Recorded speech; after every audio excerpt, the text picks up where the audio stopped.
जय हिंद। चलिए देखते हैं टेक्नीशियन में 10 मार्च 2026 में जो एग्ज़ाम हुआ था उसका सेकंड शिफ्ट का सारा साइंस का 40 क्वेश्चन का निचोड़। एक परिनालिका के भीतर उत्पन्न प्रबल चुंबक क्षेत्र का उपयोग कुंडली के भीतर रखे गए मृदु लोहे के टुकड़े को चुंबक करने के लिए किया जा सकता है। परिणाम चुंबक क्या कहलाता है? परिणाम चुंबक विद्युत चुंबकीय कहलाता है। जैसे जब विद्युत रोधी तांबे के तार को बेलनाकार रूप में लपेटा जाता है और उसमें विद्युत धारा प्रवाहित किया जाता है तो उसके भीतर एक प्रबल चुंबक क्षेत्र उत्पन्न करता है। यदि परिनालिका के कोर में मृदु लोहा की छड़ रखी जाए तो अत्यधिक शक्तिशाली चुंबक बनेगा। इसमें जब विद्युत धारा प्रवाहित होगा तो ये बहुत शक्तिशाली चुंबक बनेगा। ये अस्थायी चुंबक बनेगा। जब धारा प्रवाहित होगा तभी चुंबक बनेगा। ये छड़ चुंबक के रूप में कार्य करता है। छड़ चुंबक के रूप में कार्य करता है। इसमें नॉर्थ पोल और साउथ पोल बनता है। इसके परिनालिका के भीतर चुंबक क्षेत्र रेखाएं समान होती है, जबकि बाहर में सबसे ज़्यादा घना इसके ध्रुव पर, मतलब सबसे ज़्यादा चुंबकीय क्षेत्र कहाँ पर स्थित है? उसके ध्रुव पर स्थित होता है। सांद्र सल्फ्यूरिक अम्ल की उपस्थिति में एथेनॉल और एथेनोइक अम्ल अभिक्रिया करके एक सुगंधित यौगिक बनाते हैं। निम्न में से कौन सा विकल्प अभिक्रिया के प्रकार और सांद्र H2SO4 को सही प्रकार से निरूपित करता है? जैसे एथेनॉल C2H5OH, एथेनॉल को एथेनोइक एसिड CH3COOH H2SO4 के साथ गर्म किया जाता है। H2SO4 के साथ गर्म किया जाता है तो CH3COO C2H5 प्लस H2O बनता है। ये जो कंपाउंड बनता है ये एक एस्टर कंपाउंड बनता है। तो क्या हुआ? ये एक ऑक्सीकरण अभिक्रिया है? नहीं। यह एक प्रतिस्थापन अभिक्रिया है? नहीं। यह एक उदासीकरण अभिक्रिया नहीं है। यह एक एस्टरीकरण अभिक्रिया है। दिए गए कथनों को ध्यान पूर्वक पढ़िए और सही विकल्प का चयन कीजिए। कथन 1 कहता है अधिकांश कार्बनिक यौगिक विद्युत के दुर्बल चालक होते हैं। जैसे कार्बन के बीच जो बंध बनता है वो सहसंयोजी, ये बंध सहसंयोजी बंध होता है। सहसंयोजी बंध होता है। लेकिन जैसे आयनिक बंध एक धातु और दूसरा अधातु के बीच बनता है। अधातु के बीच बनता है ये NaCl। जैसे हो गया कि अधिकांश कार्बनिक यौगिक सहसंयोजी बंध बनाते हैं जिसके कारण इसमें मुक्त आयन या मुक्त इलेक्ट्रॉन नहीं होते हैं। इसी कारण ये विद्युत के दुर्बल चालक होते हैं। 1 नंबर सही है। दूसरा कथन क्या बोलता है? आयनिक यौगिकों की तुलना में कार्बन यौगिक का गलनांक और क्वथनांक निम्न होता है।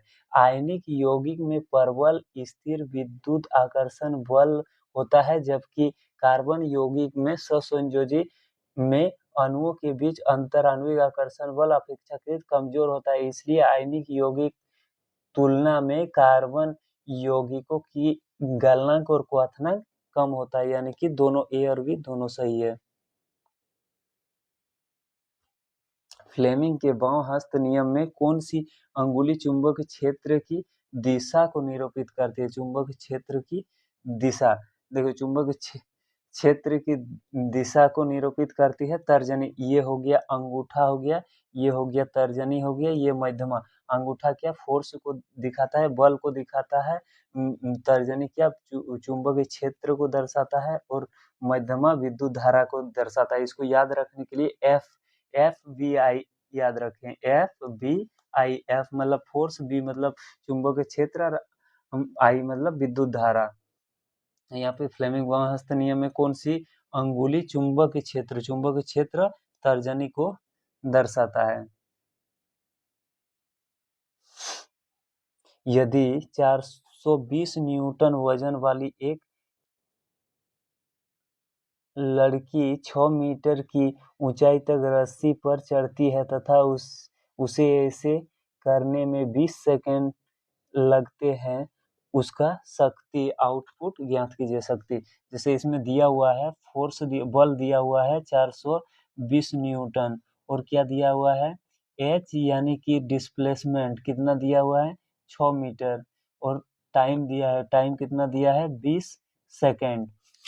तो यहाँ से डायरेक्ट तो शक्ति नहीं निकाल सकते हैं, लेकिन हम लोग किया गया कार्य निकाल सकते हैं। कार्य बराबर बल इंटू विस्थापन हो गया। बल कितना लगाया था 420 न्यूटन, और कितना विस्थापित हुआ था 6 मीटर विस्थापित हुआ था, यानी कि 2520 जूल कार्य किया था। तो हमको क्या निकालना, शक्ति। शक्ति P बराबर क्या होता है, किया गया कार्य अपन लिया गया समय। किया गया कार्य 2520 जूल हो गया, लिया गया समय कितना था 20 सेकेंड। तो कट गया, यहाँ पे कितना आया 126 वाट, लेकिन किया गया यहाँ शक्ति उसका क्या था 126 वाट।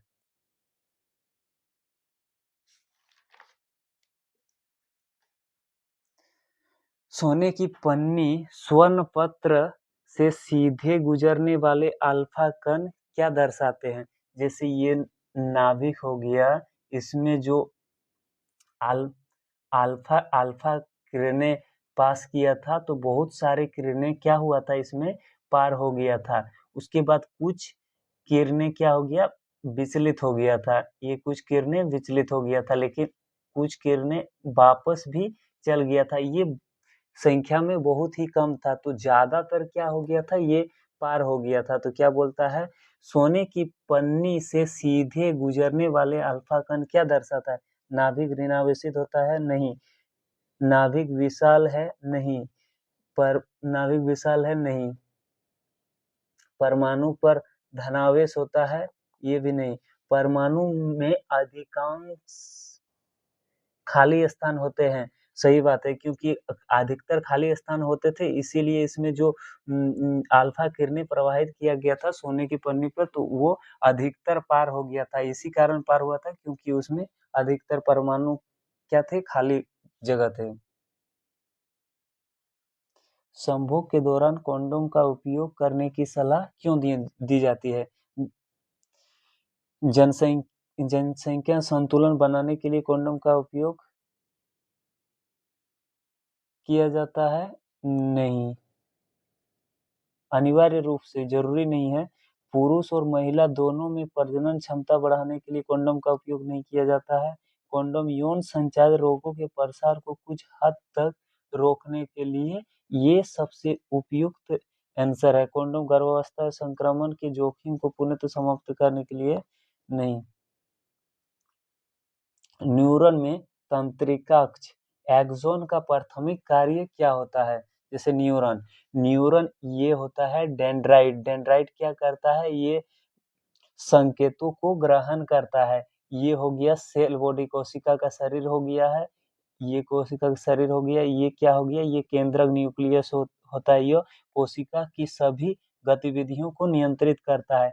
ये एक्सोन हिलांक होता है। यह वो भाग है जहां से एक्सोन की शुरुआत होती है। ये इसको एक्सोन कहते हैं। इसको क्या कहते हैं, साइनप्स नोक्स कहा जाता है, या साइनप्स टर्मिनल। ये क्या करता है, ये सूचनाओं को एक न्यूरॉन से दूसरे न्यूरॉन को ट्रांसफर करता है। इसमें डेंड्राइट संकेतों को प्राप्त करता है। एक्सॉन क्या करता है, ये संकेतों को दूर ले जाता है। माइलिन शीथ करता है, गति बढ़ाता है। नोड्स ऑफ रिवराइन क्या करता है, संकेतों को तेजी से आगे बढ़ने में मदद करता है। एक्सॉन टर्मिनल संकेत भेजता है। तो यहाँ पे क्या पूछा गया है, न्यूरॉन में तंत्रिका एक्सॉन का एक्सॉन का प्राथमिक कार्य क्या होता है, न्यूरोट्रांसमीटर को बंद करने के लिए उपयोग नहीं, न्यूरॉन की संरचना ये भी नहीं होता है, विद्युत आवेग को न्यूरॉन्स या लक्षित अंगों में संचारित करना।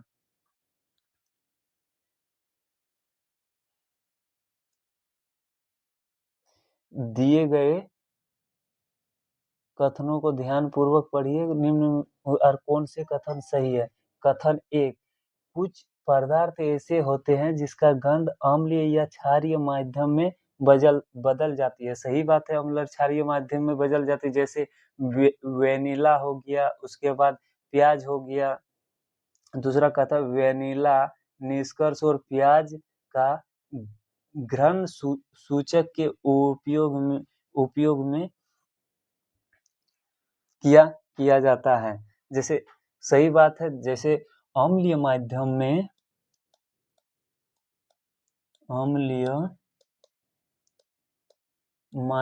में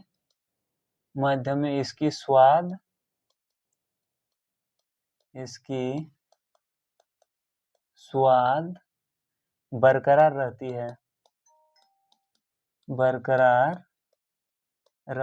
है और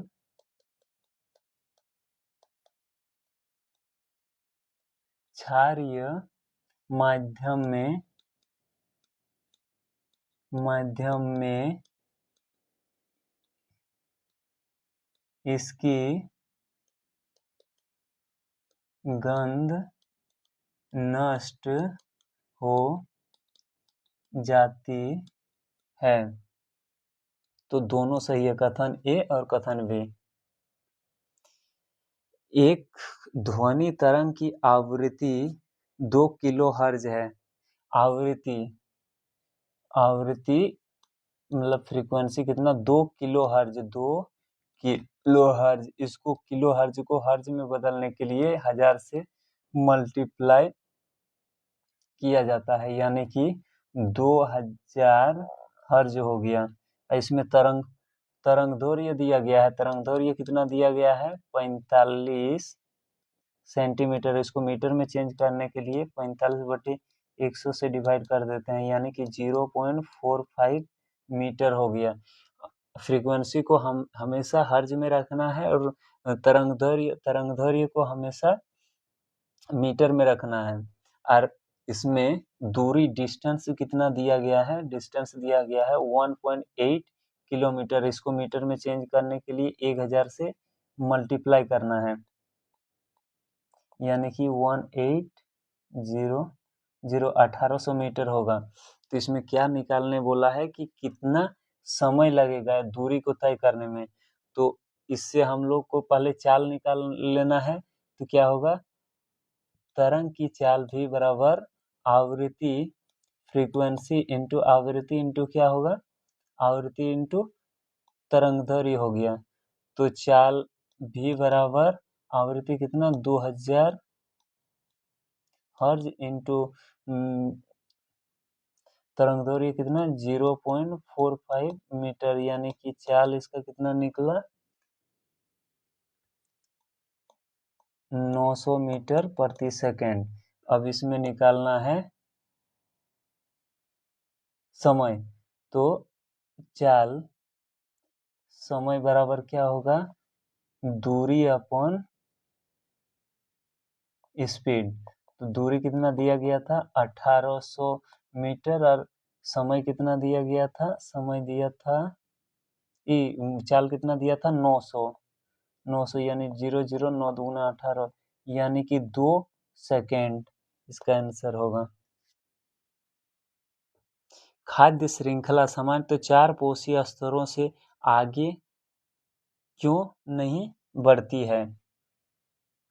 देखिए, पोषण स्तर साधारणतः चार स्थिति में होता है। पहला होता है उत्पाद, दूसरा होता है प्राथमिक उपभोक्ता, तीसरा होता है द्वितीय उपभोक्ता और तीसरा ये हो गया तृतीय उपभोक्ता। देखिए, उत्पाद में जैसे घास, पौधा, शैवाल ये स्वयं पोषी होता है। ये प्रकाश संश्लेषण के द्वारा अपना भोजन प्राप्त करता है। प्राथमिक उपभोक्ता में जो आता है जैसे टिड्डा हो गया, ये शाकाहारी जीव होता है। जैसे घास को खाएगा शाकाहारी, शाकाहारी को खाएगा मांसाहारी, मांसाहारी को खाएगा फिर मांसाहारी। इसमें क्या होता है कि जो एनर्जी का प्रवाह होता है ये हर ट्रॉफिक लेवल पर 10% के हिसाब से घटते जाता है। हर ट्रॉफिक लेवल पर 10% के हिसाब से घटते जाता है। और इसका जो रासायनिक स्तर होता है ये हमेशा बढ़ते जाता है, क्योंकि एक घास में अगर कोई केमिकल मिला हुआ तो एक टिड्डा खाएगा। अगर एक टिड्डा एक घास को खाए तो वह बहुत सारा टिड्डा क्या खाएगा, मेढक को खाएगा, मेढक को फिर कोई मांसाहारी खाएगा, मांसाहारी फिर उसको क्या खाएगा, चील खाएगा। इसी तरह इसका एनर्जी लेवल घटते जाता है और रासायनिक स्तर इसका क्या होता है, बढ़ते जाता है। जैसे एक कीट मारने का जो दवा होता है, इस सब का रासायनिक स्तर बढ़ते जाता है। तो यहाँ क्वेश्चन पूछा है खाद्य श्रृंखला सामान्यतः 4 पोषी स्तरों से आगे क्यों नहीं बढ़ता है।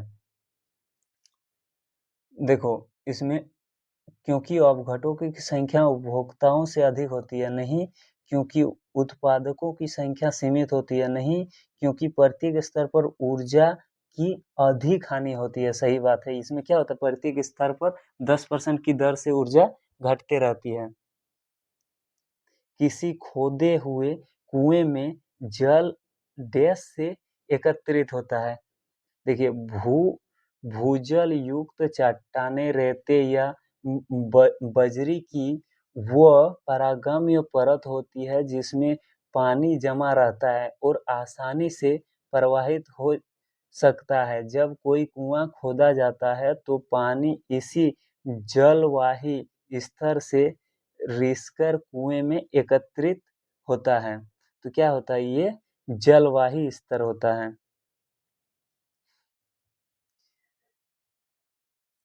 किसी तत्व के अणुओं के बीच निम्न में से कौन सा कथन सही है। किसी तत्व के अणुओं में केवल एक ही प्रकार के परमाणु आपस में आबंधित होता है। सही बात है। कोई भी तत्व में एक ही प्रकार के परमाणु होता है। इसमें जैसे एक परमाणुइक हो गया, जैसे हीलियम हो गया, नियन हो गया, आर्गन हो गया। द्विपरमाणुक जैसे हो गया ऑक्सीजन हो गया, उसके बाद नाइट्रोजन हो गया, हाइड्रोजन हो गया। जैसे त्रिपरमाणिक O3 हो गया त्रिपरमाणिक। अच्छा, बहुपरमाणिक जैसे P4 हो गया, S8 हो गया, ये सब क्या हो गया, बहुपरमाणुक हो गया।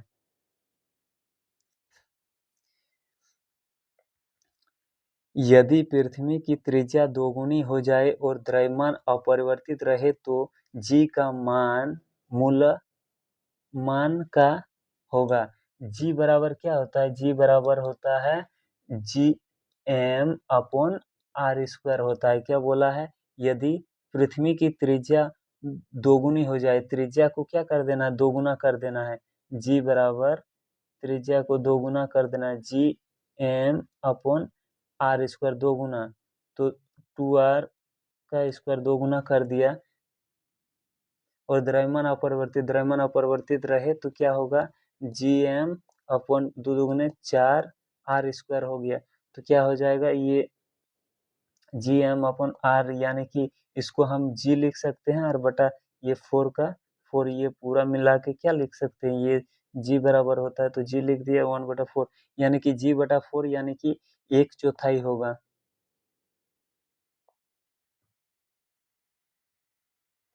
उपकला ऊतक मुख्य कौन सा कार्य करता है। उपकला ऊतक, उपकला ऊतक का कार्य, उपकला ऊतक का कार्य ये श्रवण करता है, ये क्या करता है, श्रवण करता है। जैसे ऊतक, ऊतक का कितना प्रकार होता है, 4 प्रकार होता है। एक पेशीय ऊतक होता है, तंत्रिका ऊतक, संयोजी ऊतक या उपकला ऊतक, उसी को एपिथेलियम ऊतक कहा जाता है।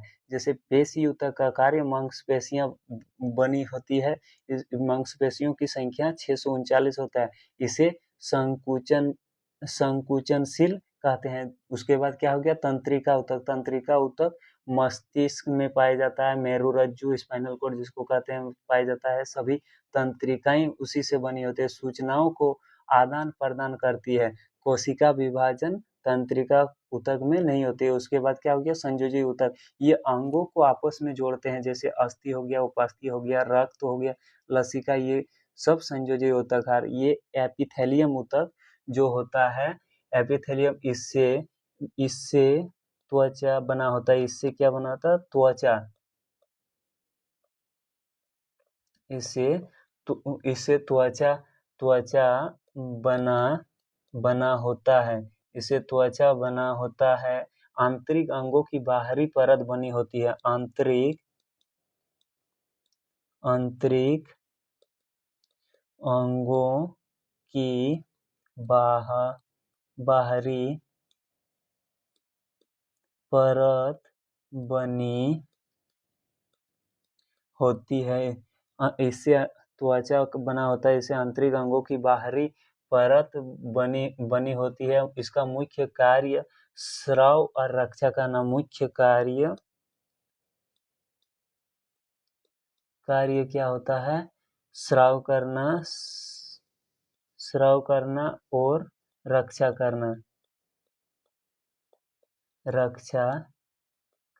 करना है।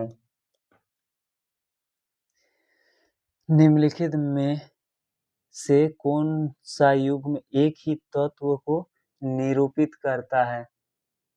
देखो, एक ही तत्व को निरूपित करता है। न्यूट्रॉन की संख्या भिन्न परमाणु संख्या, क्या बोलता है, एक ही तत्व को निरूपित करता है। न्यूट्रॉन की संख्या और परमाणु संख्या, देखो न्यूट्रॉन की समान संख्या और भिन्न परमाणु संख्या, ये नहीं हो सकता है। प्रोटॉन की भिन्न संख्या, न्यूट्रॉन की समान संख्या, ये भी नहीं हो सकता है। द्रव्यमान संख्या और भिन्न परमाणु संख्या, ये नहीं। समान परमाणु संख्या और भिन्न द्रव्यमान संख्या हो सकता है एक ही तत्व को निरूपित करने के लिए। जैसे आइसोटॉप्स जिसको कहते हैं ना, उसको, जैसे उसका परमाणु संख्या क्या होगा, समान होगा, लेकिन उसका द्रव्यमान संख्या सबका अलग अलग होगा। निम्नलिखित में से कौन सी गति आरेखित अनैच्छिक चिकनी पेशीय ऊतक को नियंत्रित करता है। जैसे देखो, पेशीय ऊतक के 3 प्रकार होते हैं। एक होता है रेखित पेशीय होता है, चिकनी पेशीय होता है और हृदय पेशीय होता है। कंकाल पेशीय या रेखीय पेशीय जो होता है वो ऐच्छिक होता है, चिकनी पेशीय अनैच्छिक होता है और हृदय पेशीय भी अनैच्छिक होता है।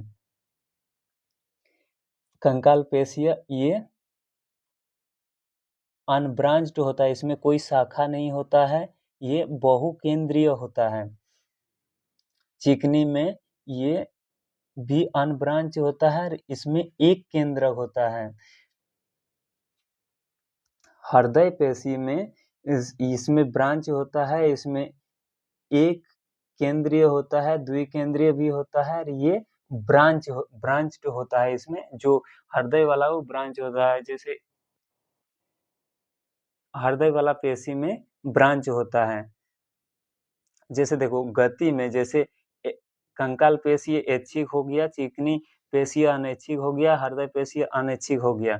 शाखा के हिसाब से कंकाल का भी कोई ब्रांच नहीं, शाखा नहीं होता है, चिकनी का भी कोई शाखा नहीं होता है, लेकिन हृदय का क्या होता है, शाखा होता है। संरचना के ये रेखित होता है, मतलब धारियां होता है, ये भी अरेखित होगा, ये भी रेखित होगा। ये कहाँ पाया जाता है, ये जैसे अस्थियों से जुड़ी होती है, हमारे नियंत्रण में होती है, कंकाल तंत्र के साथ काम करती है। ये कंकाल पेशी वाला, चिकनी वाला, ये आंतरिक अंगों में पाई जाती है। इसकी स्वतः होती है, जैसे पाचन बिना धारियों वाला होता है। और हृदय वाला ये केवल हृदय में पाया जाता है, जीवन भर लयबंद गति करती रहती है, ये थकती नहीं है, इसीलिए इसको अनैच्छिक कहते हैं। देख, जैसे निम्न में से कौन सी गति आरेखित है और अनैच्छिक और चिकनी पेशीय ऊतक द्वारा नियंत्रित किया जाता है? ये कौन सा नियंत्रित किया जाता है? ये किया जाता है आहार नल और भोजन की गति। फसल सुधार कार्यक्रम में संस्करण हाइब्रिडाइजेशन का मुख्य उद्देश्य क्या होता है? अनुवांशिक रूप से भिन्न पादपों की क्रॉसिंग करके वांछनीय लक्षणों को संयोजन करना। सही बात है। पादप कोशिका का कौन सा भाग उसे अक्षोपण इंटैक्ट रहने में सहायता करता है और अल्प प्रसारी वातावरण में प्रोफोटन से बचाता है? कोशिका झिल्ली नहीं, सेल्यूलोज से बनी कोशिका भित्ति। ये सेल्यूलोज से बनी कोशिका भित्ति ये क्या होता है? ये मतलब सहायता, रिजिडिटी प्रदान करता है।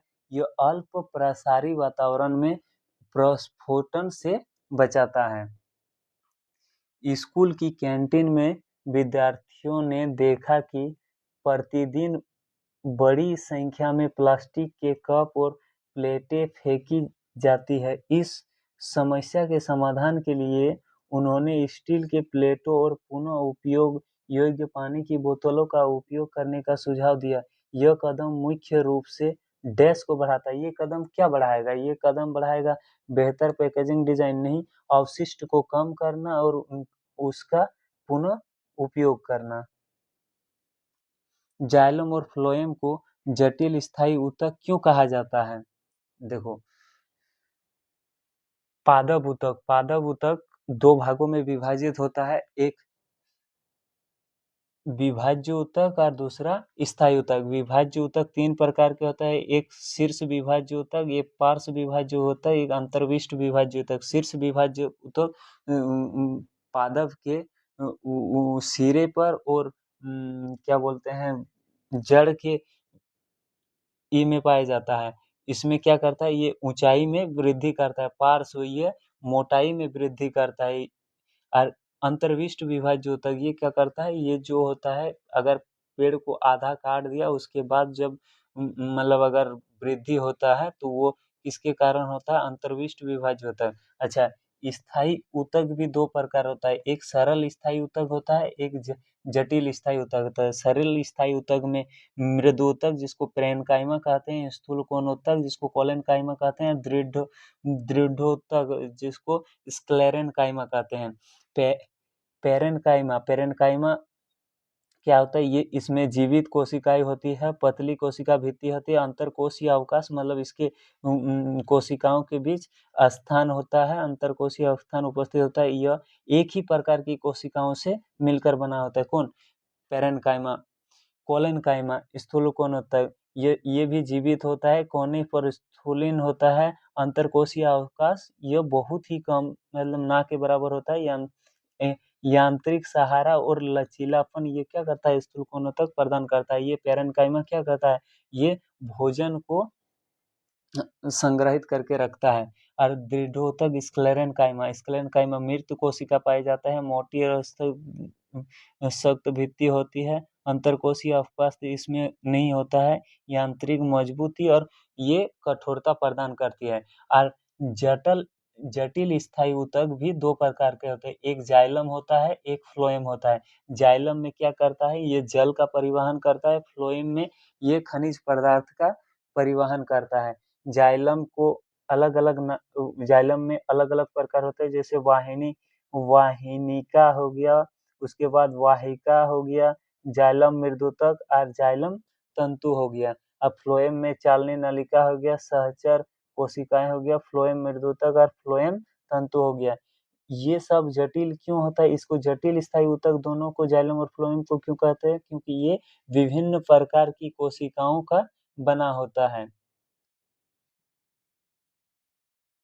यहाँ क्या पूछा गया था? जाइलम और फ्लोएम को जटिल स्थायी ऊतक क्यों कहा जाता है? क्योंकि ये एक से अधिक प्रकार की कोशिकाओं से मिलकर बना होता है। तो इसका कार्य अस्थायी होता है और वृद्धि के बाद विलुप्त हो जाता है। नहीं, इसमें एक ही कार्य करने के लिए केवल एक ही प्रकार की कोशिका नहीं, इसकी कोशिकाएं विभाजित होकर नहीं, इसमें परिवहन के लिए एक साथ कार्य करने वाली विभिन्न प्रकार की कोशिकाएं होती है। सही बात है। पुष्प के मादा जनन भाग को किस नाम से जाना जाता है? देखो, फूल और उसके अंग, जैसे ये फूल हो गया, इसका जो ये होता है ये हो गया पुष्पासन हो गया, इसको पुष्पासन कहते हैं। ये पुष्पवृंत हो गया, ये बीजांड हो गया, और ये क्या हो गया? ये हो गया अंडाशय हो गया, इसको कहा जाता है ये वर्तिकाग्र हो गया, ये वर्तिका हो गया, ये हो गया ऊपर वाला भाग, ये वर्तिकाग्र हो गया, इसको कहते हैं बाह्य दलपुंज, और इसको कहते हैं दलपुंज। मतलब इसके जो नीचे, ये इसके नीचे जो हरा वाला ये होता है उसको बाह्य दलपुंज कहते हैं। इसमें एक होता है मादा जननांग हो गया, और एक पुरुष जननांग हो गया। जैसे ये पुरुष जननांग में एक तंतु कहता है, इसमें परागकोश होता है। परागकोश, ये तंतु और परागकोश मिलकर पुकेसर बनाता है। और जैसे स्त्री केसर में वर्तिकाग्र हो गया, वर्तिकाग्र हो गया, वर्तिका हो गया, अंडाशय और बीजांड, ये सब मिलके इसको क्या कहा जाता है? स्त्री केसर कहा जाता है।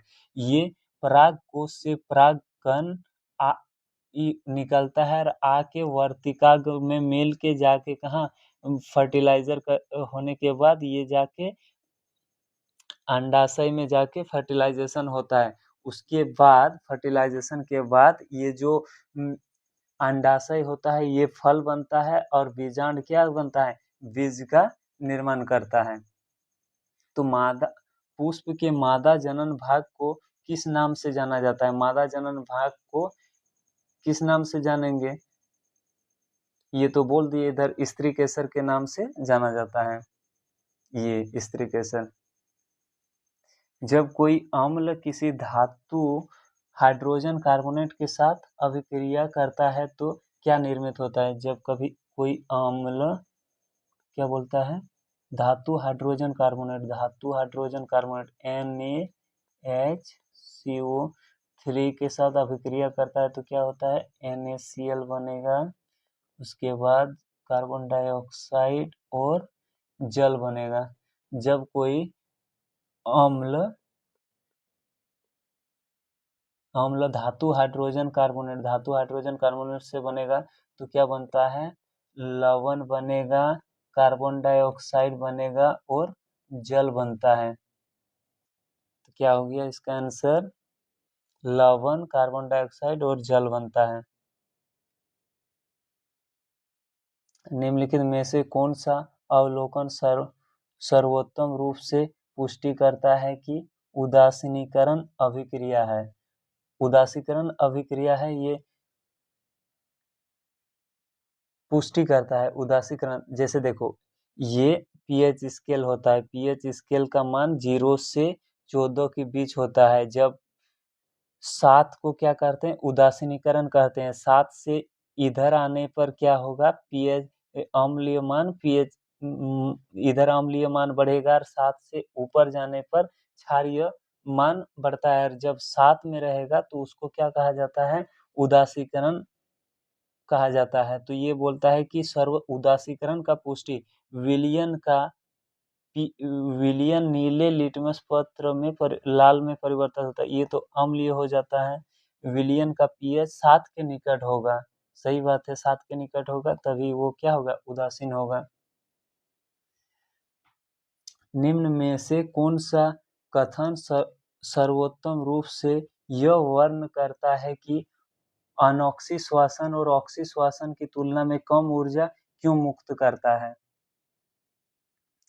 ऑक्सी श्वसन ये ऑक्सीजन की उपस्थिति में होता है, और अनॉक्सी श्वसन ये ऑक्सीजन की अनुपस्थिति में होता है। ऑक्सी श्वसन कहाँ होता है? ये माइटोकॉन्ड्रिया में होता है। अनॉक्सी श्वसन ये साइटोसोल जो कोशिका द्रव्य में होता है। ऑक्सी श्वसन में अधिक ऊर्जा उत्पन्न करती है, जबकि अनॉक्सी श्वसन में बहुत ही कम ऊर्जा उत्पन्न करती है। निम्न में से कौन सा सर्वोत्तम रूप की अनॉक्सी श्वसन और ऑक्सी श्वसन की तुलना में कम ऊर्जा क्यों मुक्त करता है? ये हो गया ऑक्सी श्वसन की तुलना में मंद गति करता नहीं, यह ग्लूकोज को आंशिक रूप से विखंडित करता है, तब न सबसे ज्यादा ऊर्जा उत्पन्न करता है। अत्यधिक ऊंचाई पर उड़ने वाले यात्रियों को आकाश काला क्यों दिखाई देता है?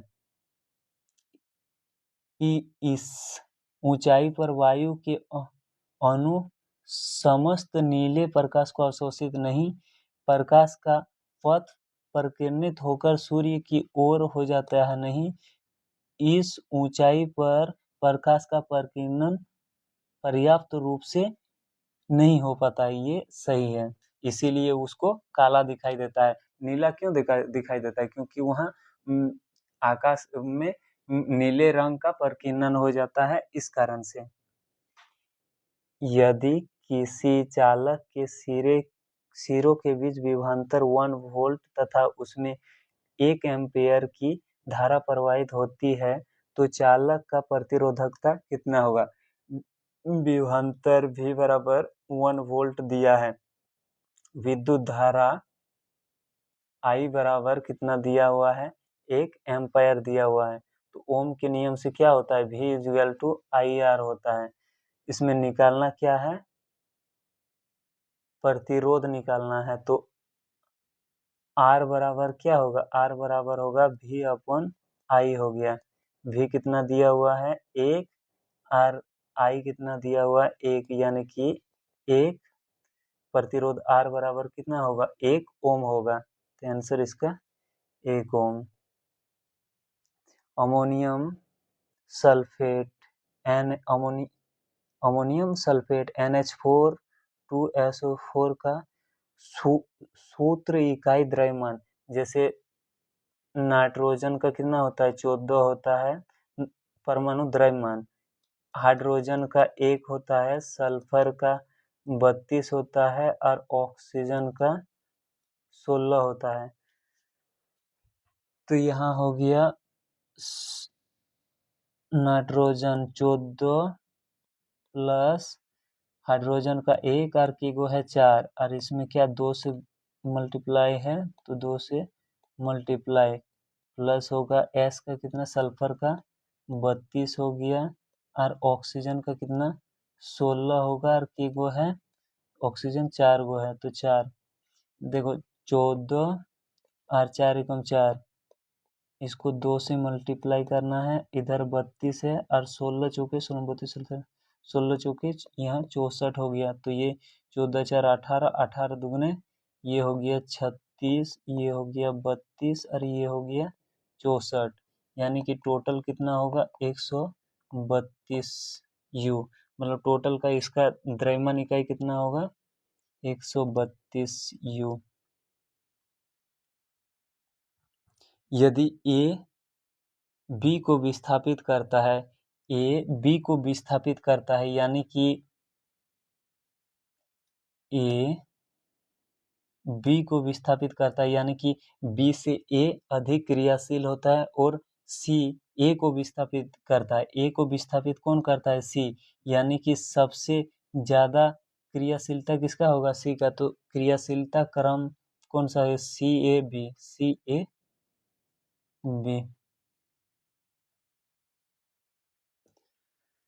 2 सेंटीमीटर लंबे एक बीम को 15 सेंटीमीटर फोकस दूरी वाले उत्तल लेंस कैसा होता है? ये ऐसा होता है उत्तल लेंस। उत्तल लेंस में फोकस क्या होगा? इस साइड होगा, और वक्रता केंद्र भी इस साइड होगा। देखिए यहाँ पे बोला है लेंस द्वारा उत्पन्न आवर्धन निकालने के लिए वस्तु की ऊंचाई बटे प्रतिबिंब की ऊंचाई, तो सिर्फ वस्तु का ऊंचाई दिया है तो उसको लेने की जरूरत ही नहीं है। इसमें डायरेक्ट क्या बोला? बीम को 15 सेंटीमीटर फोकस, तो फोकस बराबर 15 से सेंटीमीटर लेना है। इसमें माइनस होगा कि प्लस होगा? प्लस होगा, क्योंकि ये दाहिने साइड में इसका फोकस होता है लेंस का। ये लेंस का है, ये एफ, सॉरी यहाँ एफ होगा, यहाँ F2, ये C2, यहाँ F1, ये C1 हो गया। तो इधर वाला फोकस लेना है, इसीलिए ये प्लस होगा। वस्तु की दूरी u बराबर हमेशा ये बायां साइड में होता है, मतलब ये के लेंस के सामने होता है, तो इसको हमेशा माइनस में लेना है। लेंस फॉर्मूला क्या होता है? 1/f बराबर 1/v माइनस 1/u। 1/f की जगह कितना होगा? 15 होगा, बराबर 1/v। और ये माइनस था और u का माइनस, माइनस क्या हो गया? प्लस 1/20 हो गया। तो 1/v बराबर क्या? इसको इधर ले आएंगे तो 1/15, और इधर प्लस था, इस साइड आएगा तो माइनस 1/20 हो जाएगा, यानी कि v बराबर हो गया 15, 20 का 60, मतलब 15 चौके 60 माइनस 20 दिया 60, यानी कि v बराबर 4 में 3 गया तो 1/60, 1/v बराबर 1/60, यानी कि v बराबर कितना हो गया? 60 हो गया। v बराबर पॉजिटिव में 60 हो गया। अब आवर्धन m बराबर क्या होता है? v अपन u। आवर्धन m बराबर v अपन u हो गया। v कितना दिया हुआ है? v दिया हुआ नहीं है, निकाले। v कितना हो गया? 60 हो गया। और u कितना दिया हुआ था? -20 हो गया, यानी कि 0 0 कट गया, 2 तिया 6, यानी कि -3। आवर्धन इसका कितना होगा? -3 होगा। Option number B. निम्नलिखित में से कौन से आयनिक यौगिक के गुणधर्म हैं? गुणधर्म, आयनिक यौगिक। आयनिक यौगिक के गुणधर्म क्या होता है? आयनिक यौगिक कमरे के ताप पर ठोस अवस्था में रहते हैं, ये भंगुर होते हैं, इसके अंतर आयनिक स्थित विद्युत आकर्षण बल अत्यंत मजबूत होता है, गलनांक व क्वथनांक उच्च होते हैं, ये ध्रुवीय विलयन में आसानी से घुलनशील होते हैं, और ध्रुवीय विलयन में कार्बन में अविलेय होते हैं, ये मतलब घुलता नहीं है। ठोस में विद्युत चालक का कुचालक व द्रव्य अवस्था में चालक होते हैं। तो देखो यहाँ क्या बोला? उच्च गलनांक, उच्च गलनांक और क्वथनांक उच्च होता है, ये सही बात है। और ध्रुवीय विलयन में, अध्रुव में नहीं, ध्रुव विलयन में घुलनशील होता है। ठोस अवस्था में विद्युत के चालक नहीं, द्रव्य अवस्था में विद्युत के चालक, ये प्रकृति में भंगुर होते हैं, ये भी सही है। तो ए और डी ए में है। निम्नलिखित में से कौन सा कथन द्रव्यमान और भार के बीच अंतर का सही वर्णन करता है? द्रव्यमान और भार के बीच, द्रव्यमान और भार दोनों ही स्थान के साथ बदलते हैं, दोनों स्थान के साथ नहीं बदलते हैं, द्रव्यमान सेम रहता है। भार और द्रव्यमान दोनों ही हर जगह नियत रहती है, ये भी गलत है, भार बदलते रहता है। द्रव्यमान एक ग्रह से दूसरे ग्रह पर बदलता है, नहीं, द्रव्यमान कोई भी ग्रह पे नहीं बदलता सेम। द्रव्यमान हर जगह एक समान रहती है, लेकिन भार स्थान के साथ बदलती है, सही बात है। सार्वत्रिक गुरुत्वाकर्षण नियतांक का एसआई मात्रक क्या होता है? इसको निकाला जा सकता है, जैसे गुरुत्वाकर्षण नियतांक, ये बल बराबर क्या होता है? G × m1 m2 अपन r² होता है, तो ये गुरुत्वाकर्षण नियतांक G होता है। तो G बराबर क्या होगा? इसे मल्टीप्लाई इधर इस साइड और इस साइड मल्टीप्लाई करेंगे तो क्या होगा? F × r² और अपन क्या होगा? m1 × m2 होता है। F को किस में मापते हैं? न्यूटन में। r², r मतलब दूरी होता है, दूरी को किस में? मीटर में माप सकते हैं। और m1 m2 ये kg, इसको भी kg में माप सकते हैं। तो क्या हो गया? न्यूटन मीटर स्क्वायर, यहाँ kg² नीचे है तो ऊपर जाएगा तो माइनस लगेगा,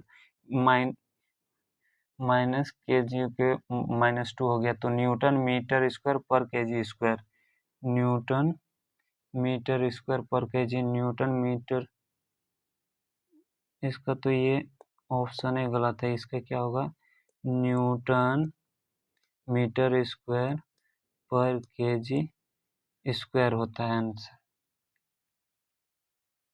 दो बीकरों में अलग अलग सांद्रता वाले चीनी के विलयन है।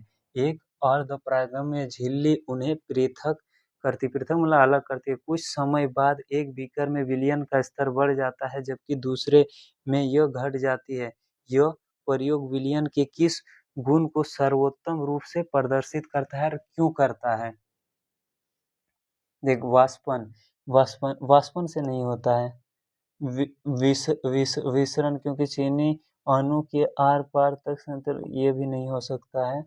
देखो, परासरण द्वारा हो सकता है। परासरण, क्योंकि विलयन के अणु अर्धपरागम्य झिल्ली के माध्यम से तनु विलयन से सांद्र विलयन की ओर, ठीक, कोई अगर तनु है कोई सांद्र है तो तनु विलयन से सांद्र विलयन की ओर जाएगा, इसीलिए एक में घट जाता है, दूसरे में क्या हो जाता है, बढ़ जाता है। विराम अवस्था में चलना प्रारंभ करने वाली एक रेलगाड़ी 10 मिनट में 40 किलोमीटर प्रति आवर की चाल प्राप्त कर लेता है। इसका अंतिम वेग कुछ नहीं करना है। देखो, लास्ट बोला है 40 किलोमीटर की चाल प्राप्त कर लेती है। इसका अंतिम वेग बोला तो अंतिम वेग 40 है। अंतिम वेग v बराबर कितना है, 40 किलोमीटर प्रति आवर है। लेकिन ये किलोमीटर प्रति आवर में, इसको मीटर प्रति सेकंड में चेंज करने के लिए 5/18 से मल्टीप्लाई कर देना है। क्या होगा, 20 दूने 40, 9 दूने 18, यानी 20 पंचे 100/9, यानी कि 100/9 कितना होगा, 11.11 मीटर पर सेकंड। इसका पहला आंसर। 10 केजी द्रव्यमान वाले किसी पिंड को 10 मीटर प्रति सेकंड के वेग के साथ ऊर्ध्वाधर दिशा में ऊपर की ओर फेंका जाता है। जब अधिकतम ऊंचाई तक पहुंच जाए तो उस पिंड का स्थितिज ऊर्जा, तो पहले गतिज ऊर्जा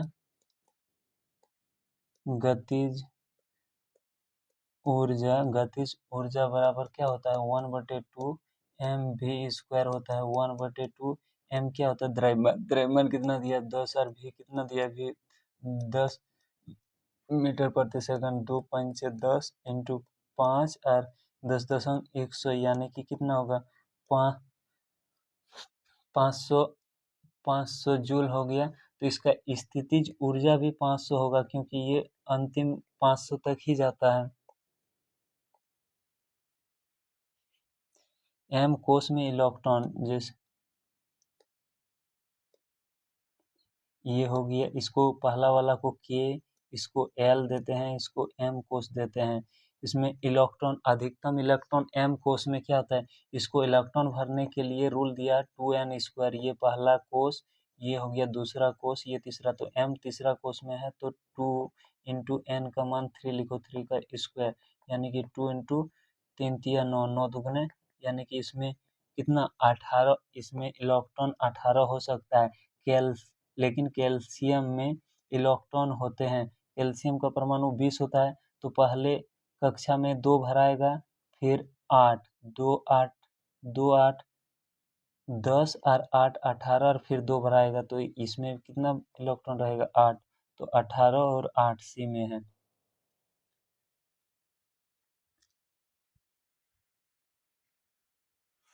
रेशमा 120 मीटर लंबे पुल में तैरकर आगे जाती है और वापस आती है, तथा 1 मिनट में कुल 240 मीटर की दूरी तय करती है। औसत वेग निकालना है। औसत वेग बराबर कुल विस्थापन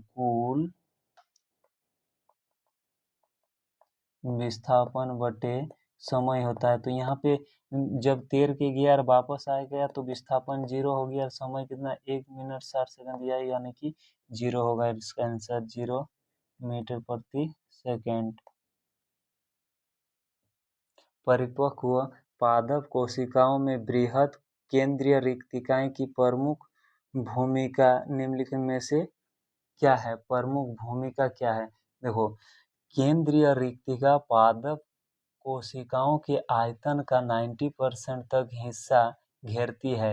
यह कोशिका रस, जिसमें जल, खनिज, शर्करा और उत्सर्जी पदार्थ होते हैं, रिक्तिका जल को अवशोषित कर अंदर से कोशिका भित्ति पर दबाव बनाती है, जिससे पादप कोशिका को सुदृढ़ और संरचना सहारा मिलती है। कोशिका विभाजन और अनुवंशिक को नियंत्रित करता है ना, कोशिका रस को संग्रहित करता है और स्फीति दबाव बनाए रखने में मदद करता है। यही सही है। जब श्वेत प्रकाश का किरण पुंज कांच के प्रिज्म पर आपतित होता है तो निम्न में से कौन सा कथन सत्य है? देखो, प्रकाश जब प्रिज्म पर पड़ता है तो सफेद प्रकाश 7 रंगों में विभक्त हो जाता है, जिसको विविक्योर कहते हैं, जैसे red, orange, yellow, green, blue, indigo, violet, जिसको बैंगनी, जामुनी, नीली, हरा, पीला, नारंगी और लाल में विभक्त हो जाता है। लाल का तरंगदैर्घ्य ज़्यादा होगा तो उसकी आवृत्ति क्या होगा? कम होगा। जैसे देखो, ये लाइट, सफ़ेद लाइट हवा से प्रिज्म में प्रवेश करती है, तो हवा में क्या होता है, ये हवा को जो विरल कहा जाता है, प्रिज्म मतलब संघन जो ये होता है उसको संघन बोला जाता है। तो कोई भी प्रकाश विरल से संघन में जाती है तो उसका तरंगदैर्घ्य घट जाता है, उसका चाल घट जाता है, लेकिन आवृत्ति उसका क्या रहता है? आवृत्ति उसका नियत रहता है। देखो क्वेश्चन क्या होता है, श्वेत प्रकाश विक्षेपित होता है, श्वेत प्रकाश विक्षेपित होता है। सही बात, श्वेत प्रकाश विक्षेपित होता है। जब प्रकाश वायु से प्रिज्म में प्रवेश करती है तो उसकी चाल नियत बनी रहती है ना, घट जाती है। जब प्रकाश वायु से प्रिज्म में प्रवेश करती है तो उसकी चाल घट जाती है। ये सही है। तो 1 और 3 सी में है। चलिए, आज का सारा क्वेश्चन कंप्लीट हो गया है।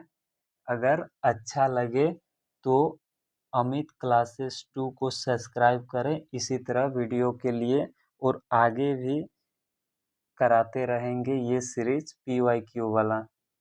थैंक यू, धन्यवाद।